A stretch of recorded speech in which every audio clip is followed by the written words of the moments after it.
You are 6 years old. Rome, 94 BC. The house smells like old marble and older debt. Your family name is ancient. Julius Caesar. But being born into a famous family does not mean you are safe. It means everyone is watching you. Your mother teaches you how to speak carefully. Your father teaches you that power is never given freely. And every evening, when important men gather in your home, you hear the same names whispered around the table. Senators, generals, patricians, enemies. Rome is supposed to be a republic. No king, no emperor. Citizens elect officials. The Senate debates laws. And powerful families compete for influence. But beneath the marble floors, Rome is changing. The republic is becoming a battlefield for ambitious men. And one day, you will become one of the most important men in Roman history. But first, you are simply Gaius Julius Caesar. A boy growing up in a city where politics can destroy an entire family. You watch your relatives prepare for public life. You learn Latin. You learn Greek. You study speeches. You learn history. And most importantly, you learn how Rome works. You discover something early. In Rome, winning a battle is not enough. You must also win people. You must make allies.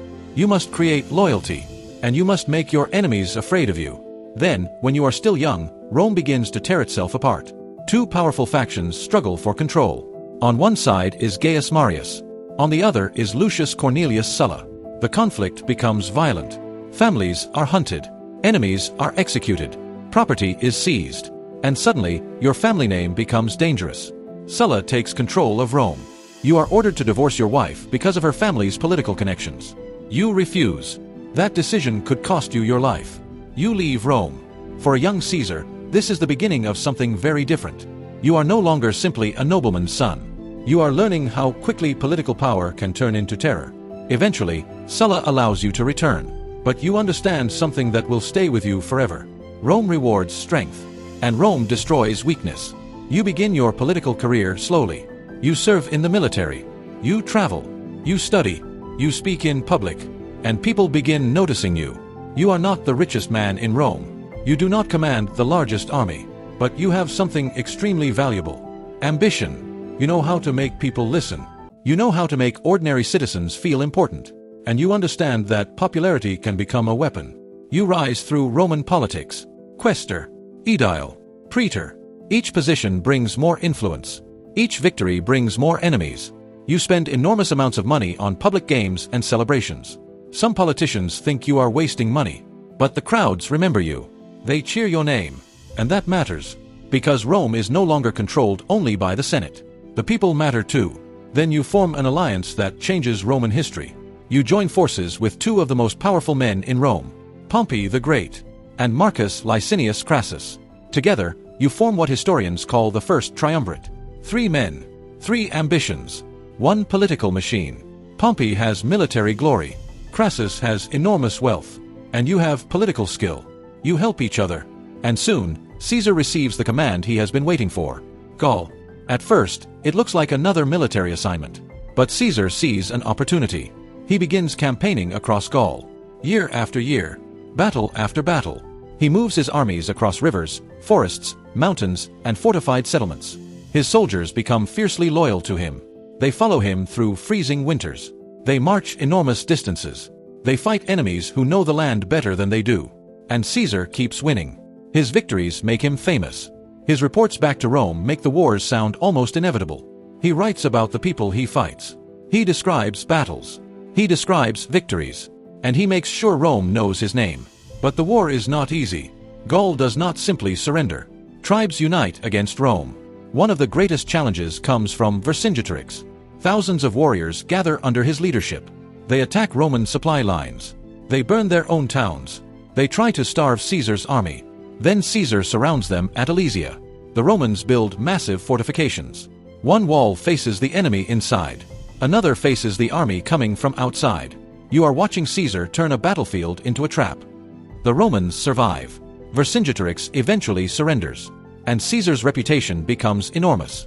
But while Caesar is winning wars in Gaul, Rome is changing again. Crassus dies. Pompey's relationship with Caesar collapses. The alliance is finished. The Senate becomes increasingly hostile toward Caesar. They fear his popularity. They fear his army. And they fear what might happen if he returns to Rome with thousands of loyal soldiers. Caesar is ordered to give up his command. He faces a decision: obey or fight. Then comes the moment that changes everything. You stand beside the river Rubicon. Behind you is Gaul. Ahead is Italy. Roman law forbids a general from bringing his army into Italy. Crossing the river with your soldiers means rebellion. You look at your army. You know what this means. Once you cross, there is no easy way back. Caesar crosses. Rome enters civil war. The Republic is now fighting itself. Pompey leaves Italy and gathers forces in the east. Caesar follows. The two sides eventually meet at Pharsalus. Caesar's army is smaller, but his soldiers are experienced. They have fought beside him for years. The battle begins, and Caesar wins. Pompey escapes to Egypt, but he never gets the chance to rebuild his power. He is murdered after arriving in Egypt.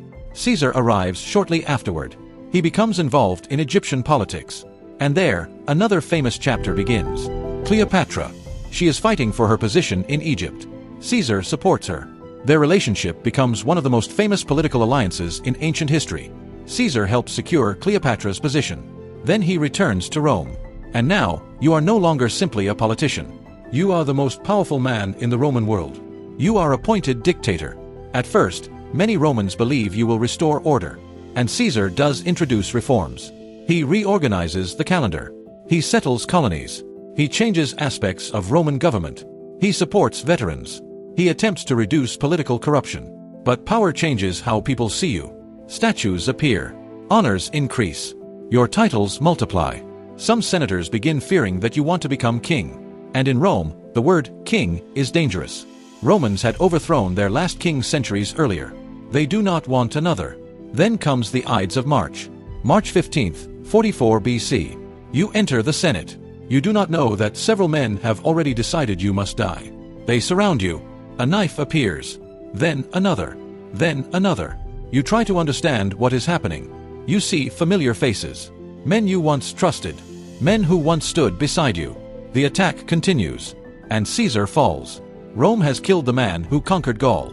But killing Caesar does not solve Rome's problems. It makes them worse. His death creates another civil war. His supporters rise. Mark Antony becomes one of the most powerful men in Rome. Octavian, Caesar's adopted heir, enters the struggle. Eventually, Caesar's assassins are defeated, and Octavian rises. Years later, Octavian becomes Augustus. The Roman Republic is effectively transformed into an empire, and that is Caesar's greatest historical role.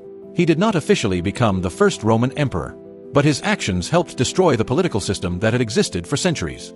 His name becomes a title: Caesar, Kaiser, Tsar. Across centuries, rulers will use variations of his name to represent imperial power. But Caesar's story is more complicated than a simple tale of a great conqueror. He was a politician, a general, a writer, a reformer, an ambitious aristocrat, and a man willing to gamble everything for power. He helped expand Rome. He changed its government. He inspired soldiers. He frightened senators. He created reforms that survived him. And he left behind a legacy that would influence rulers for thousands of years. But imagine standing in Rome after his death. The streets are still crowded. The Senate still stands. The temples still rise above the city. But something has changed. The Republic has been wounded, and the path toward empire has begun. You remember the boy who once learned politics inside a marble house. You remember the young man who survived Sulla, the politician who built alliances, the general who conquered Gaul, the commander who crossed the Rubicon, the dictator who became too powerful for the Republic to tolerate, and finally, the man whose death could not undo what he had already changed. Julius Caesar did not simply live during the fall of the Roman Republic. He helped create the conditions that made its fall possible. And perhaps that is the most important part of his story.